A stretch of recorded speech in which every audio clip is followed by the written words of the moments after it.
right, welcome back everybody to the Always Bayern Chelsea show. Today, as we record this one, is Sunday, January 26th. A couple of matches to talk about this weekend. Bayern Munich had a very important but very shaky win against Freiburg, and Chelsea had a poor loss against Man City. This once again is a YouTube video episode, so go ahead, check out the YouTube channel. Closing in on 100 subscribers. We'll have to figure out something to do for that epic milestone. But yeah, subscribe to the YouTube channel and let's hit it. Would be nice, yeah. I'll put the brain to work on that one for the 100 subscribers. But yeah, dog days of the season here where winners become really winners. Good teams find ways to grind out wins, which we saw early Saturday morning. One team clearly knows how to do that, and one team doesn't. So yeah, we'll talk about that. Yeah, let's start with Bayern Munich, I suppose, since they were the first of the two matches to play on Saturday morning. Yeah, traveling to Freiburg, which can be a tough match. Freiburg is no slouch of a team. They're no powerhouse by any means, but they're I think before this match they were around eighth in the table, and they usually kind of sit in that really fifth through 10th range. So they're always pretty decent. And we talked about this before, but that range of the Bundesliga right now, maybe fourth through 11th, is only separated by a few points. So, yeah, I mean they're a solid team. But Bayern Munich, had a few injuries and things to deal with in terms of the starting lineup. So here's what Vincent Kompany threw together. Maybe a surprise or two in there for me, but we saw Manuel Neuer in between the sticks. Joshua Kimmich playing at right back, the position that he hates, but he's decent at. We'll talk about it, but he kind of drifted more towards the midfield anyways throughout this match, and injuries in it changed things. But Eric Dier and Kim Minjae were the center back um, duo, and Upamecano's now injured. Not exactly sure what's going on with him. Kim is carrying that Achilles tendonitis, I believe, so it's not looking good for the center backs. Rafa Guerreiro at the left back. Pavlovic and Goretzka in the midfield, Leroy Sané at right wing, Jamal Musiala at the 10, and Serge Gnabry to start at the left wing, and Harry Kane at the 9. So, yeah, what did you think of that lineup? I know you said you were surprised not to see Olise in there. Yeah, if I'm Vincent Company, unless Elise is tired or something, or you're trying to rest him, I would just start him at right wing every match. I'm trying to build consistency if I'm this Bayern team, especially heading toward an important match against Leverkusen, heading toward the knockout stages of the Champions League, just heading toward important matches that you need to win. And to me, consistency is really key, especially at this point of the year. The way he's been moving those wings around, I just think it's tough for any of those guys to find any really great form. And Elise has been your most consistent out of all of them.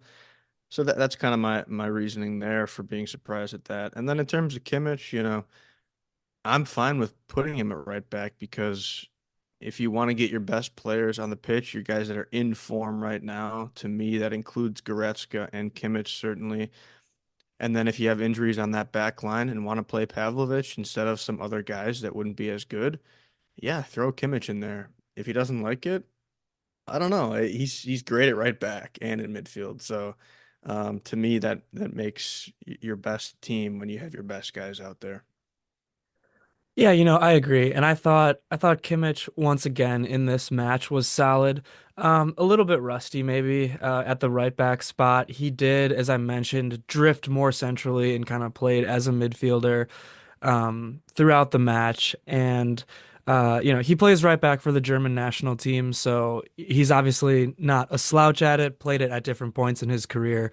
But once he got going, I thought he was fine, and I thought he was um one of the more important players of the match, as he usually is for Bayern Munich. Um, but yeah, that back line is hurting right now a little bit in terms of injuries. I mentioned Upamecano and Kim with the Achilles tendonitis. Kim just continues to play through it, and it sounds like he wants to keep playing through it. So, but my point is, at least with the center backs, we're kind of at this position. Really, it, it was something that could have been avoided, I think. I've been talking about this for a while. I needed to see more of Eric Dier in the first half of the season. Company did what Tuchel did last year and just ran Kim and Upamecano for 90 minutes every match. And as we saw last year in the second half of the season, they start to make mental mistakes and then they start to pick up knocks. And yeah, unfortunately, that's just where we're at right now. I thought Dyer had another very, very solid match. I thought he was the best defender on the day. And I mean, now we have Alphonso Davies injured at the left back position. Guerrero hasn't looked good at left back this season so far. He is good at contributing to the offense when he has free range to kind of drift around and play more centrally and more up front. But he, of course, doesn't have the speed or defensive acumen of Davies to get back and play defense. And we see that burn us against good teams. I mean, he had that penalty against Feyenoord, and you can get through in a lot of these Bundesliga matches with a Guerrero back there, but these top tier Champions League matches, you just won't be able to. So it's good that we're getting some guys back. Stanisic is now healthy. We'll talk about it. Leon Goretzka got hurt, so Stanisic actually had to come in and play right back. Kimmich had to move up to the midfield. Stanisic looked good. Didn't think that he was gonna play that much. I think he was just trying to ease back from injury. Um, and then yeah, you still have Sasha Bouet who's not quite healthy, and you still have Hiroki Ito who knows if he'll really even be anything this season in terms of his health. Yeah, that backline will certainly be something to watch going forward here. I saw something about Ito recently that he's back to training or He's running. um I think he oh, is that maybe what it had a was? I think he maybe had a session or two with the ball. Okay. I mean, that's slightly encouraging, I guess. But again, at this point in the season, you don't necessarily know what you're going to get with him. So to me, that's where it really becomes important to see which guys can be consistent moving forward into these tough matches, even if it's a so-called less talented player. But if they're in form and more consistent, that's to me, once again, the important thing. Yeah, I agree with you. And I also agree with what you said about Olise. I'm starting Olise at right wing. The winger situation right now is becoming more and more worrisome each game, in terms of how these wingers can perform against top talent. We've seen so many matches this season where they've just lacked creativity, really aren't contributing to the attack. Um, Serge Gnabry had another poor game, another game where he was really, really ineffective.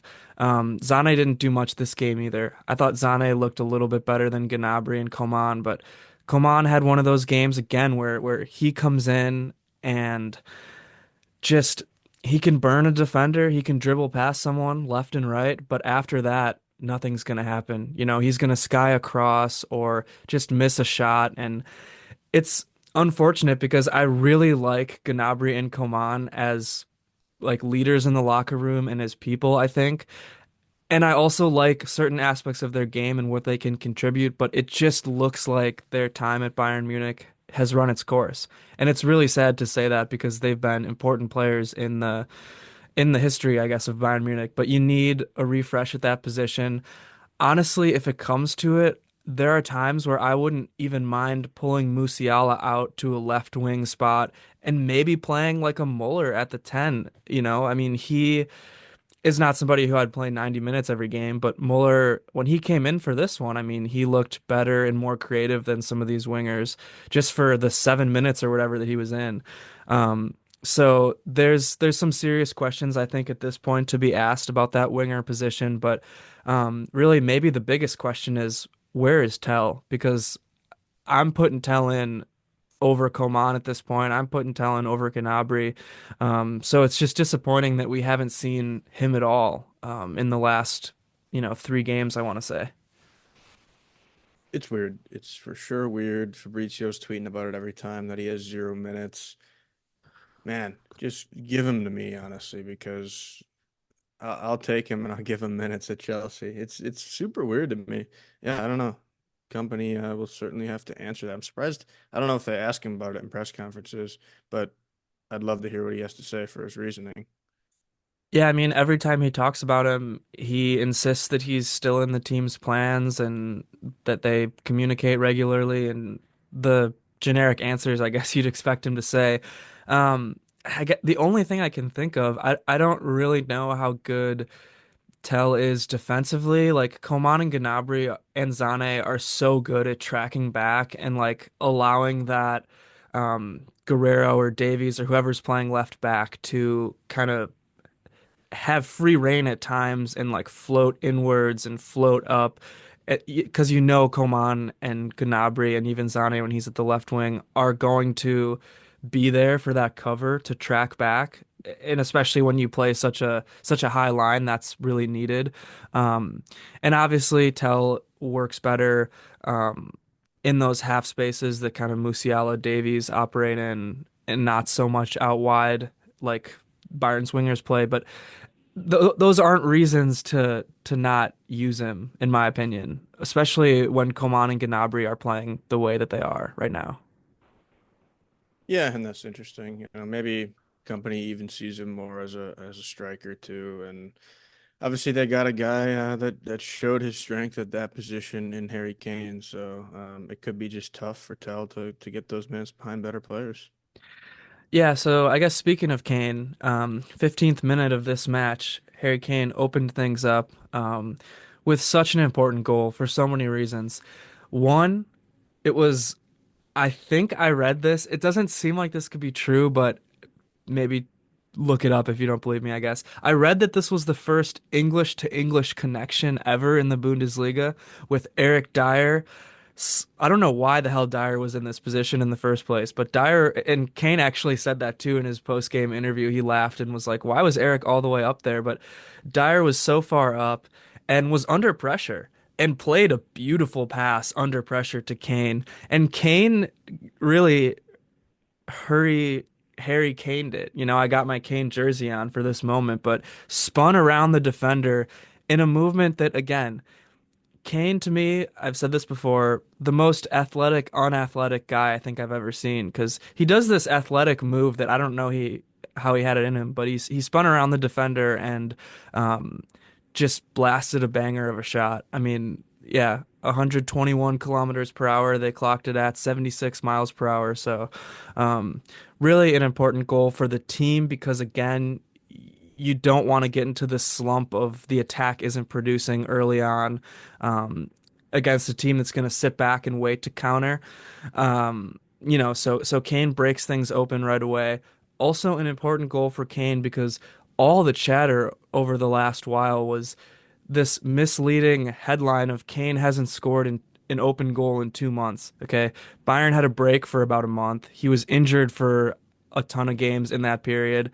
So he played like 3 games where he had 2 penalties and an assist or two. And the media is like freaking out. So he kind of put those talks to rest as well as made it a super important goal for this match. Yeah, just a rocket of a goal. Harry Kane taking matters into his own hands. Kind of had been pretty boring up to that point in the match. No insane chances for either side. Looked like Bayern were fairly comfortable, but the way their positioning was, I wasn't loving a ton of what they were doing. And then, yeah, Kane just says, "All right, I'll score." And that's why you got a player like him because even when you're struggling to find space and find chances, Kane can kind of do it on his own. Yeah, totally. And, I think a lot of people have said the team's too dependent on Jamal Musiala. I think, if anything, the team's too dependent on Kane because when Kane's not scoring, they really do struggle. And, I think you have a higher standard for Harry Kane than you do Musiala. But at this point, Musiala hasn't scored in over a month at all. Obviously, same thing with Kane. He's been sick for a while and he's kind of just coming back. But this game was a game where I think I needed to see more out of Musiala. Obviously, same with Feyenoord. I needed to see more out of everybody against Feyenoord, Kane included. Kane, didn't do anything in that match.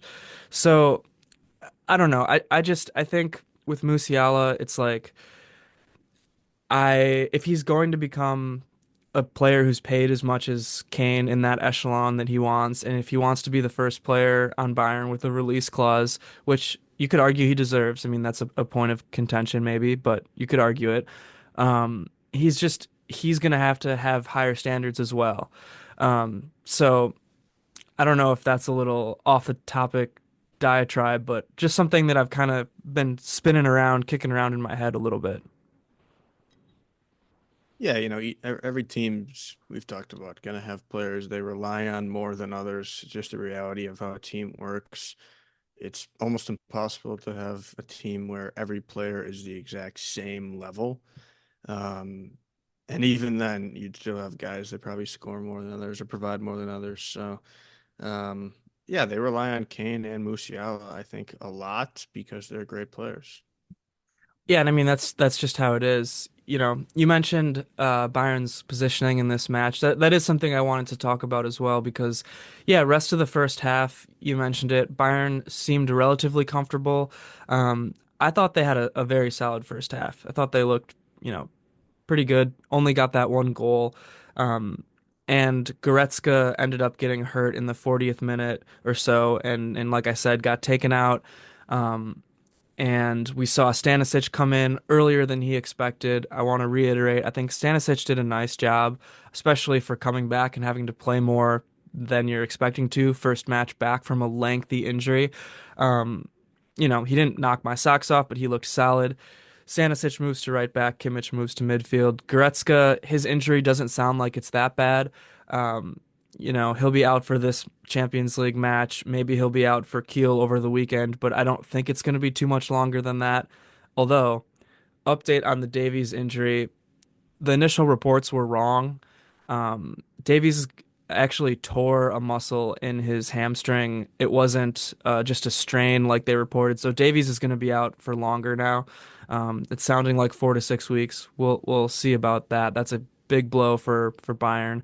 Um, but yeah, Bayern's positioning in this match was different, and I think that Kompany probably just didn't trust this back line as much with all the injuries. Um, that could be one explanation for it, but the high line was not really existent. Bayern was way deeper, and especially in the second half, we'll get into this. They kind of played like how they played under Tuchel. Just a lot of kind of swinging the ball back and forth, and they weren't very aggressive. So tactically, this one was a little bit different than what we've seen. Yeah, and that's not the worst thing at times. It's good to find other ways to win. So for them to still get a win playing in a slightly different manner, I'm not against that per se. When you realize that maybe you're going to struggle a little bit in that back line, yeah, bring the high line back for sure. You don't want to overextend yourself. I've seen teams do that much too often where a manager's too stubborn, leaves that high line out there too long, and they get burned time after time. So for me, that's kind of a sign that maybe Kompany's maturing and his team is understanding that they can win in other ways, which to me is only going to be good going forward when you're going to play tougher teams. Yeah, and I do. I mean, I get it. Also, if you watch the Feyenoord match, you saw the mistakes from Guerrero. You saw multiple mistakes leading to goals by Kim. And so you don't want to throw those two back out there again. Obviously, you're pairing Kim with Dyer instead of Upa, someone who doesn't have the foot speed, like Upamecano does. Um, and Kimmich, who hasn't played right back really this year for Bayern outside of playing with the German national team. So I get it. You're going to be more hesitant to do things like that. But yeah, like I said, I was happy with how Bayern played in the first half. Second half, different story. 54th minute, Bayern got that second goal, extremely crucial goal, off of a corner. One of the better Kimmich corners that I've seen all year. He's been trying to bend the ball in like this really all year, and quite frankly, he just misses a lot. He misses the mark, but this time it was right on the money and bent the ball in. Kim got the goal. I watched the replay so many times, and it was tough for me to see if the ball actually went off Kim or if it went off the keeper. But nonetheless, Bayern got that goal. Kim is credited with it, and Kimmich with the assist. Yeah, great assist. Goalkeeper, I think needs to do better probably, but good job by Kim being in the right spot and getting that goal and makes him my Batman man of the match in the day because it ends up being the winning goal for Bayern. And I think it's just super important. And Kim is a warrior for battling through injury and still being able to go out there and leap high and get a goal. Yeah, I agree with that, and especially to rebound after the match he had against Feyenoord too. I think that that does show something about his character that's worth mentioning. So, 62nd minute, we saw Company head to the bench for some subs. Sane and Gnabry came off. Olise and Coman came on. Um, Michael Olise, I love him. I said this before. He's the best winger on the team, but he just this year has not operated well as a sub. For whatever reason, I don't know if he needs to get in rhythm a little bit or what, but yeah, he just hasn't looked great as a sub this season so far. And again, this match, none of these four wingers did anything. So again, it's why I'm frustrated that Tell's not being used at all. Um, but in the 68th minute, we saw Freiburg score off of a corner of their own, and honestly, this goal was coming. Bayern in the second half really let Freiburg control the match, especially towards the end of the match. You know, maybe beginning of the second half, Bayern still was in control more or less, but end of the second half, I mean, man, these last 30 minutes or so, Bayern just let Freiburg have the ball, absorb pressure, and you could kind of see chinks in Bayern's armor. And it was weird because I've never seen them play like this. You know, maybe it was some of the reasons we discussed, but um, yeah, I mean, this goal was coming, and I actually thought, based off how Bayern and Freiburg played this match, that a draw probably would have been a fair result. Yeah, it's interesting. And I saw less of the second half, but it seems to be, this time of year, injuries, Bayern are just at times kind of on the back heel, if you will, in the way that they play. Again, I think a lot of that is just with the turnover and these injuries they've had, they're struggling to get their best guys out there. And then, you have some of these matches probably where you're on the road and a team is a solid team. As we said, Freiburg is no slouch of an opponent. So they're fighting hard to get that win. And when Bayern are just a little bit on the edge like that, on the back heel, then that other team might take a little more control. And to me, that's probably what happened if I were to guess. So then really it makes it all the more important that Bayern was able to withstand that pressure and get the win. And you can look back and say, okay, yeah, we probably weren't right in the way that we approached that second half, but we still got the win. Yeah, I agree with you, and that's why really I'll keep harkening back to this sentence, but an important win for Bayern, such an important win, a shaky win, but a super important win. We'll get into that more in a second here, but I also just wanted to mention a few more subs because 82nd minute, Guerrero, Musiala come off, and Muller and Palhinha come on. João Palhinha's first match, I want to say, back from injury. You know what? Actually, I think he played a few minutes in the Feyenoord match, but um, Polina's getting worked back in, so that's a really big thing to see just because he's a guy that you're gonna need in certain matches. I think his profile is beneficial to Bayern. Yeah, like I said, in certain matches, especially as a sub in moments like this. So, um, just good to see him getting healthy. He hasn't had the start to his Bayern Munich career that he would have wanted for sure. Couldn't really break into that starting lineup and then got injured. So we're gonna hope that he stays healthy and just kind of gets back into a rhythm here. But yeah, you talked about how Kim was your man of the match. Kim was my Robin of the match. Um, and for this reason, my man of the match was Harry Kane. Not even because he scored that opening goal, but it was because of, and this is going to make some people so mad probably, but it was because of the defense that he played in the end of the match. I can't tell you how many times Harry Kane was back with the back line almost, not even just fielding passes, which we saw a lot of Kane and Musiala do throughout the match with the high line being so far back. Um, Kane was just back playing defense. Like he was just busting his butt and he was just going to will this team to victory in whatever way he could in this game. So I was like shocked at the positions I saw Kane in this match defending. Yeah, it's huge for a leader to step up like that.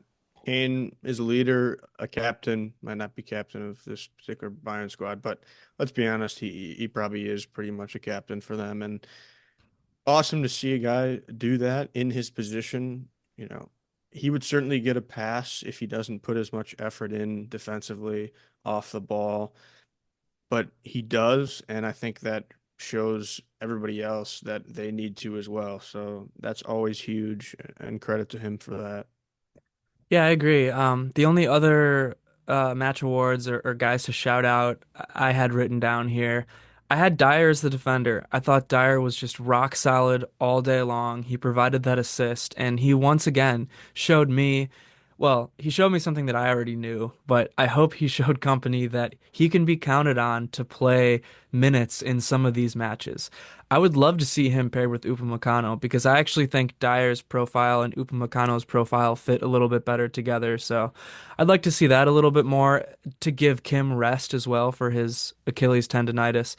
I'm pretty sure that's what it is. It's an Achilles issue. I believe I've heard it as tendonitis. So Kim needs to get some rest at some point, or else we're going to keep seeing more of these mistakes, I think. Um, and then my underrated player was Kimmich. Mentioned it earlier, but again, just a solid match from Kimmich. I think part of the reason why he was so solid was because Stanisic came in and was solid, and then that allowed um, Kimmich to kind of drift up more and just play more of an attacking, aggressive role like he normally does in the midfield. Being able to count on Stanisic's defense back there, I think, was a super important thing. Yeah, I would shout out Kimmich just for his willingness to do whatever it takes to get a victory for the club and always wear that badge with pride.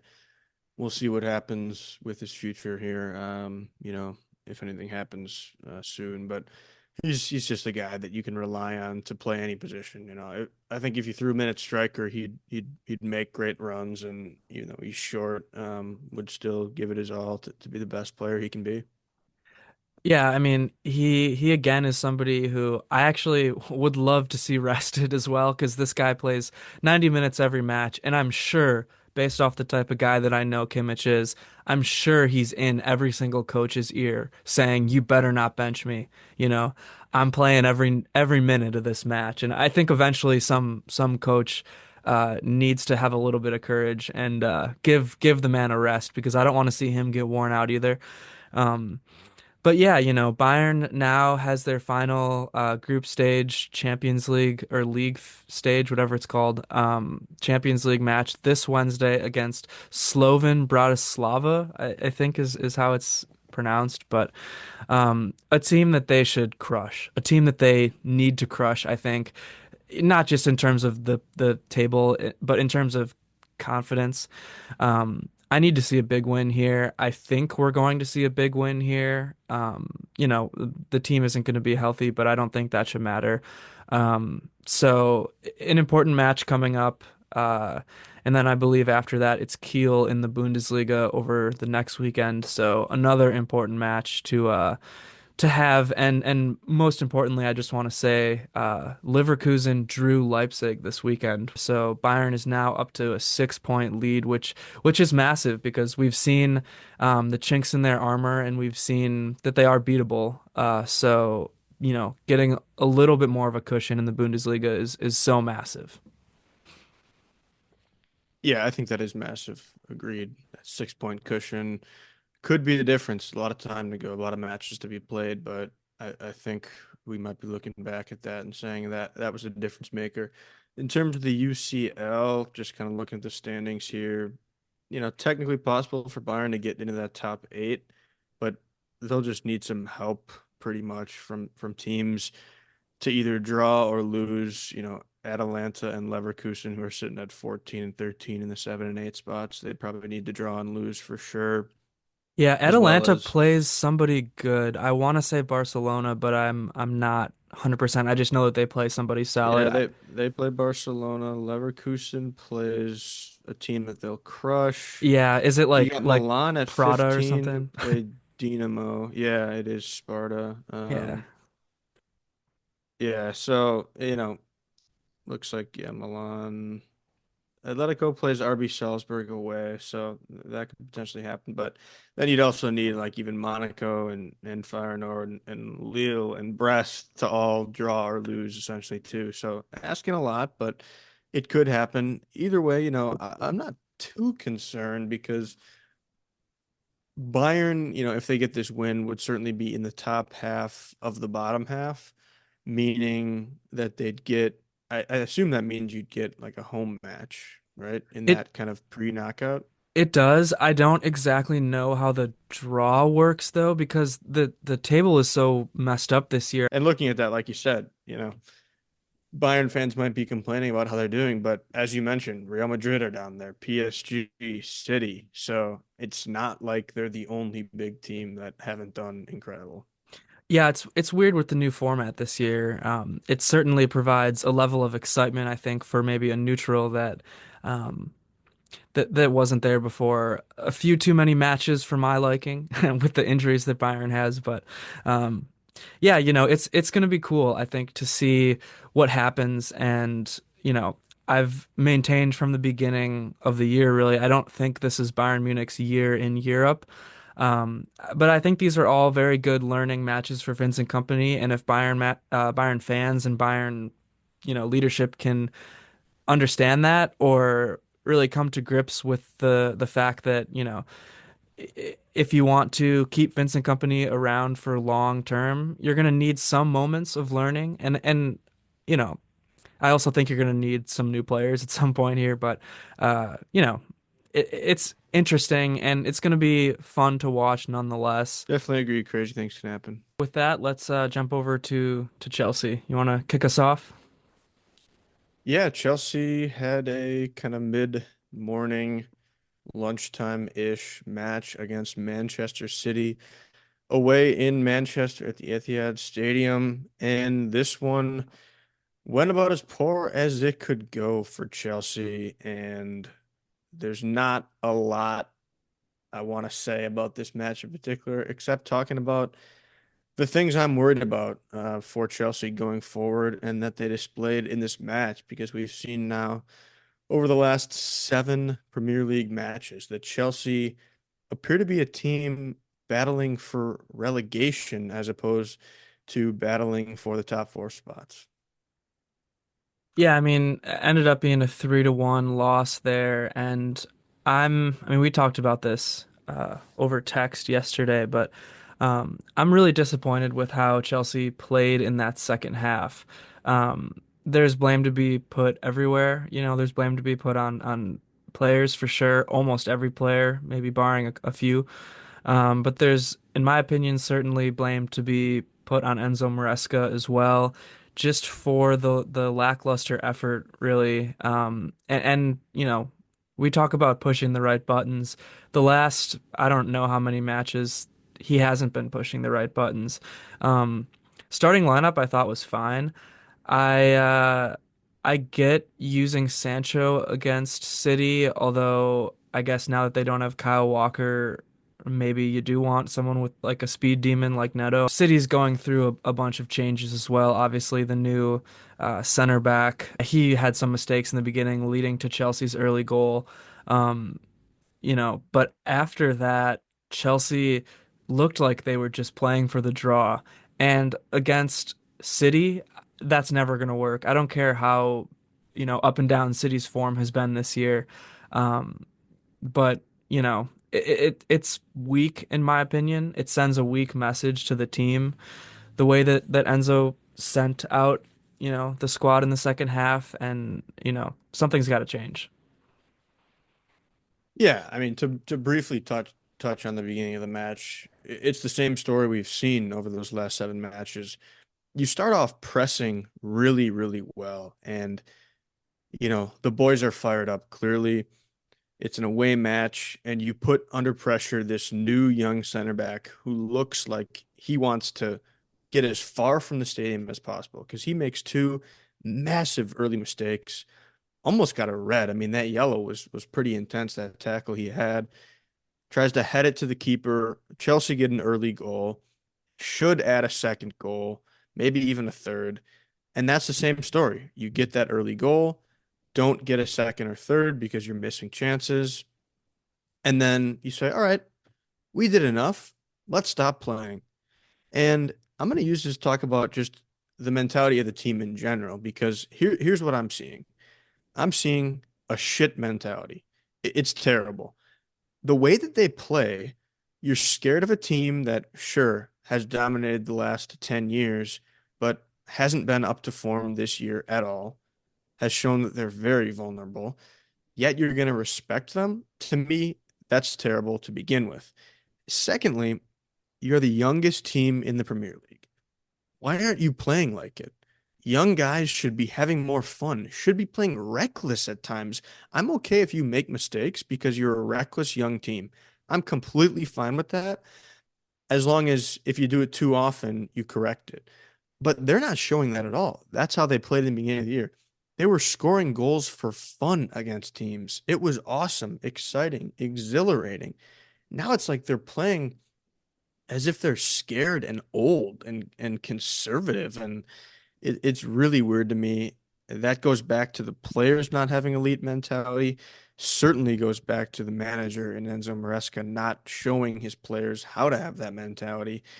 And I don't know how to necessarily correct that. Is it a culture issue, a manager issue, player by player? I don't know for sure, but to me, you know, and all I can think about as a Packer fan, they're exactly like the Green Bay Packers the last couple of years. It's actually insane to me how comparable both the youngest teams in the league, no discipline, a lot of penalties, yellow cards, all the talent in the world, a manager that's kind of young, doesn't seem like he has authority.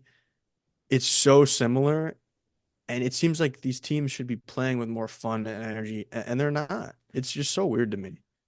Yeah, I agree, and I'm getting sick of some things from Enzo Maresca, and I would love for him to prove me wrong. I don't want to just straight up sound like a hater. I would love it, love it, love it if he proved me wrong and Chelsea turns around and starts to play like they were at the beginning of his tenure.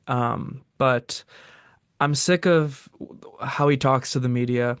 I never liked it. I get it when you're in second place and you say we're not a top team, we're not in a title race. I get the gimmick of that. I get the tactic that you're trying to use there, not putting pressure on Right, when it was a yourselves. joke, but Exactly. it turns out it was just like serious. It seems like he's manifesting it with how he continuously says that type of thing to the media. I don't know if it's like to give himself a pass for these performances or what it's about now, but I just think if I was a player, I would really hate that. At this point, I don't know, what I would do, but it can't be helping this mentality or culture that you're talking about, coupled with how he kind of laid down against City after scoring that first goal and said, okay, now, and again, this is partially on the players. I'm not putting all the blame on Enzo here, but um, it's not it's not how I want to see a team coached. And I get that it's more in the Premier League, especially teams kind of, play these tactics a little bit more and need to just grind out the points and whatnot because every team is so good. But it's not how I like to watch the game. It's not how I would like to play the game if I was a player. And something has to change because you have lost to some poor teams now, and now you're losing to the better teams. So what's the point? What's the point in all this, I guess, is what I'm getting at. That mentality is no different from me in fantasy football matchups where I'm trolling when I'm up by 50 and I'll be like, "Oh, there's no chance I'll win." Like, this other team's way better, like all this stuff. Like just that loser mentality. Like, and as somebody who's done that like over a lifetime now, I can say that, I can recognize that's just what he has right now. And unfortunately, it's leaking into the locker room and into what players are saying. Yeah, You got that's what Reece that's what I James. mean. Right, you got Reece James out here talking about how, oh, yep, they're young. I still think we're improving. Enzo's saying last 2 months they're still clearly better. No, you're not. I don't care what you say. I don't care what evidence you show me. The last 2 months you have not been better than the first few months. Do I agree? You maybe were outperforming in the beginning, sure, but to say that is absurd. You're throwing the team under the bus when you talk about how you trust Robert Sanchez. Oh, Noni makes mistakes. Moises makes mistakes. Okay, do they I can't even talk because I'm so pissed at the player that I'm about to bring up. Do they lead the entire European leagues in mistakes leading the goal? We're talking a couple thousand players in the entire, European top five now. So many players. Do do these other guys, Noni, Moises, do they lead all that in mistakes, leading the goal? No, Robert Sanchez does. So yet you're trusting this guy, throwing other guys under the bus. I don't know what Enzo's doing. It's insane. These comments, I used to love his honesty and the things he'd say at press conferences. To me, he's fallen off that completely in the way he talks. Yeah, I don't know if it's I'm saving myself from something, but guess what? You got all this talent in the world. You got billions of dollars being put into the squad. And I don't know, it's tough. And I do want to pivot for a second because I will say to kind of get on Enzo's side, Paul Winstanley and Lawrence Stewart, I think they've shown recently that some of the moves they've made have been atrocious. And in terms of how they're building the squad, I'm really starting to think that maybe they don't know what they were doing. And I'll always like the young player approach, but when that might be your only good approach, it's not going to build you a winning squad, at least in the short term. That's the thing that I'm most worried about with Chelsea, I think, is that approach that I kind of mentioned last time, which seems to me from the outside, so take that as you will, but it seems to me from the outside that it's an approach of kind of throwing a bunch of things at the wall and seeing what sticks. That's a bigger problem than just a coach. That's a bigger problem than just a keeper, which Sanchez has been bad lately. And I've always been on the side of I don't think Jorgensen is that much better, but at this point I'm trying Jorgensen here and there for sure. Because of how bad Sanchez has been. But yeah, I don't know. It's kind of a mess in terms of like everything top down. And listen, Chelsea have plenty of time to turn things around. I do think the things they're doing wrong are fairly simple to fix. Mentality issues. I think that's flipping a switch. You know, some guys, maybe it's not. And if it's not for them, then get them the hell out of my squad. And I'm serious when I say that. If you don't have an elite mentality, you do not belong anywhere near Chelsea Football Club. I haven't been a fan long, but I know well enough that you need to have an elite winning Mamba mentality, if you will. So if a player doesn't have that, then get him out. If Noni is gonna just, fuck off in training or whatever when Enzo gets mad at him, then get him out the squad. Just an example there. Because I like Noni overall, but that's what you need to determine heading into summer is those types of players that have that, and then from there you need to make decisions on who's really helping your squad right now. This is such an important time. I don't think they're going to be bringing in anybody that's going to be a world beater in this window the next week here. But yeah, I just don't think you can go with Sanchez. And, you know, there's people on Twitter who say that Ben Roberts, goalkeeper coach, apparently has some power over Maresca within the club that's, basically forcing him to start Sanchez, who's, his beloved keeper back to his days at Brighton, when he was third string, might I add, before coming to Chelsea. But, you know, you just can't because you see the look on the face of players when Sanchez makes another mistake, and it's brutal. It's downright embarrassing. Yeah, and I mean, I feel like we talk about it all the time. Something's got to change at that goalkeeping position. But you talking about the elite mentality uh, bug that needs to be implemented into this squad. I think the one bright spot in this match for me, I thought Noni and Palmer did things well at times, but I think the one bright spot for me in this match was somebody who I can't believe I'm saying this, but I think is a guy who does have that elite mentality. At least he loves Chelsea with all of his heart and soul, and that's Chalobah. I thought he might have been the best Chelsea player on the day as a whole. Yeah, unfortunate because he did make just a brutal mistake for the third goal, and I don't really care at that point because it's over. That's kind of You that's know, kind of where my head was at too. But yeah, yeah. yeah, they weren't going to win, and Chalobah's never going to be elite against a Man City. Holland's going to baby him. He babies Colwill every time. Colwill, as much as I want to love him, never steps up in big matches, unfortunately. And I don't know, it's tough. I do agree on Chalobah. I think Cucurella is the same way in a different way because he's not a Cobham Academy player, but I think he will do anything for Chelsea. I don't know. I think it's interesting in the attack on a day like this because Noni technically gets a goal, but does not do enough for me. Wasn't really successful in taking on anybody on that right hand side. Palmer is trying to find himself now that teams know that he's good, and he's struggling with that a little bit for sure.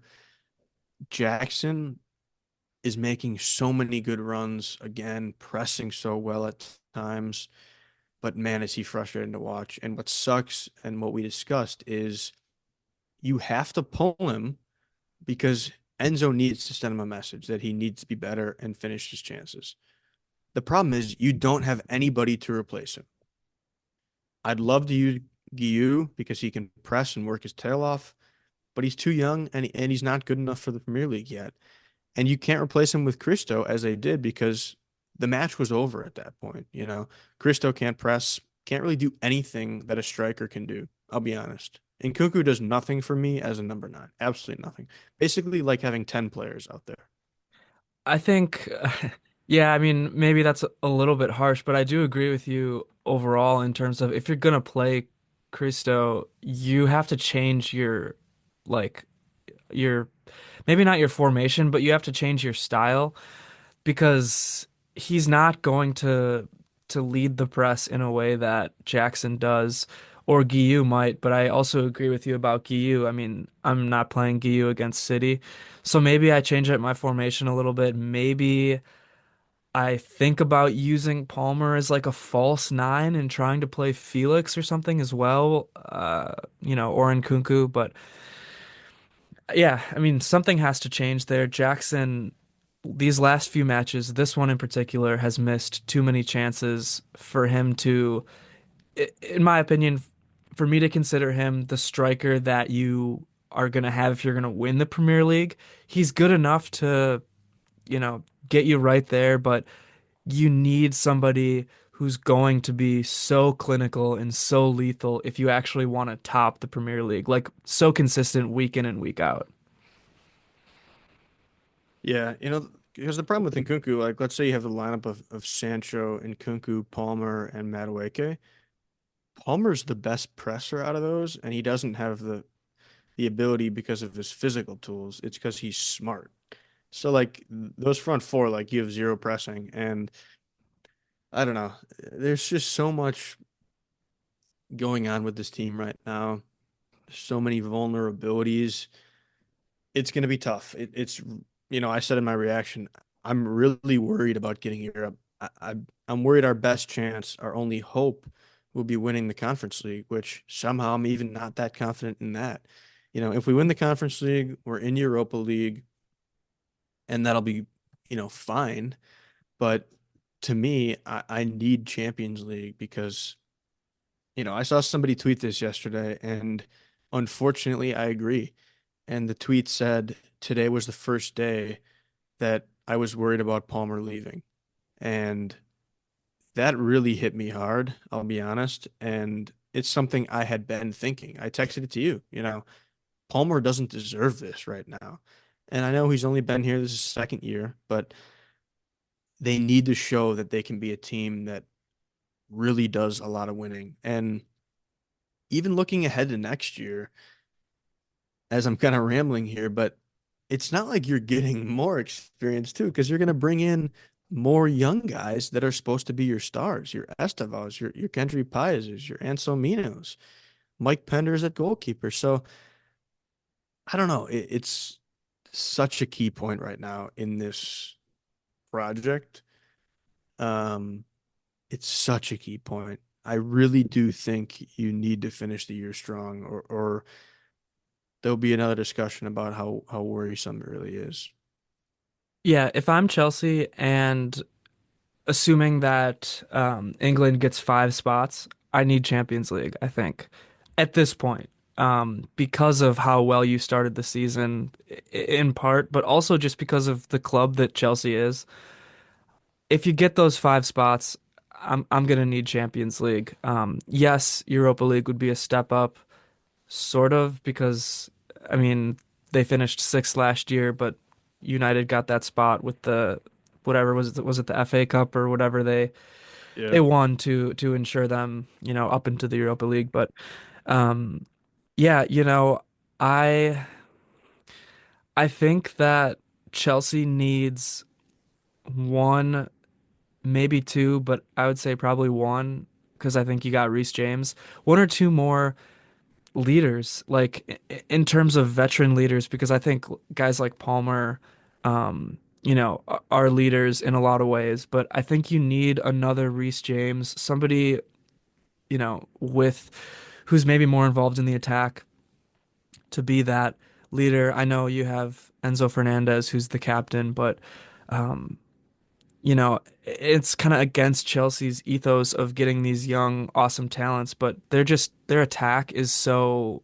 not cohesive right now that I just think you need somebody, even if it's somebody who's not going to play much, somebody just to be in the locker room and kind of, wrangle up these young, wild talents. Yeah, we'll see what happens in terms of going forward. Yeah, Chelsea just need to flip that switch and become a team. I want them. I mean, I said this already. I want them to be reckless. I want them to be so aggressive and, and just have fun out there and have a strong mentality. That's all I'm asking for at this point. And I hope they can get there. I really hope they can because, and I think they can. In fact, I know they can. They've shown it. It's just about getting that extra gear. Um, and hopefully they can do that. Yeah, I mean, they've shown it at times this year for sure. I thought in the beginning of the year that they had matured. There's like a step missing in this project in my head from where they are now to where I would like them to be, I guess. There's like something in the middle that needs to get flushed out. And I think if they can find it, it could be so special. I I agree. think something could click. You get a consistent Reece James, you get a consistent lineup next to him, Kukurea. This is the lineup I'm rolling with for your back line. Kukurea, Colwill, for now Chalaba and Reece James. Then you got Enzo and Caicedo, Palmer and Jackson, and I don't care on the wings because I just think, with Reece, Palmer, Enzo, Moises, I think if you can find something that clicks, they could be so, so special because all those players have sky high potential and can be so special. So if it clicks, it'll be incredible. And if it doesn't, man, we'll just be left thinking, what if? Okay, one quick question for you because I thought about this during the match and I didn't find a way to weave it in talking about this match, but um I thought Omar Marmoush had a great debut for Man City. I'm biased maybe a little bit because I love Marmoush, but I thought that first half he was the best player on the pitch, wasn't even close. I thought he injected something into City that they've clearly been missing. I thought the first half he looked more dangerous than Haaland. Um, Regardless of that, you know I love Marmoush. I love my Frankfurt boy, but is there a reason, do you think, that Chelsea didn't go after a guy like Marmoush? Was it just that they wouldn't want to pay that 80 million is arguably too much for him, but obviously City is ready to pay that and they need a guy like that. I would have loved Bayern to go after Marmoush, even if it means you got to change your formation a little bit or use like a two striker system with him and Kane. I don't know. Is there any thoughts you have about that? Because I think Marmoush is like a guy that could totally flip that switch for Chelsea. Yeah, he'd be a great player to have, no doubt. Price tag, I'm guessing, is part of the reason, but this is your typical no rumors City get player. You know, you didn't see anything about this guy, and then all of a sudden City had him. So I think that's kind of the main thing. Same with the other two players they bought in this window. You know, really no rumors ahead of time, and then City just have them. So, That's how a good team um, operates.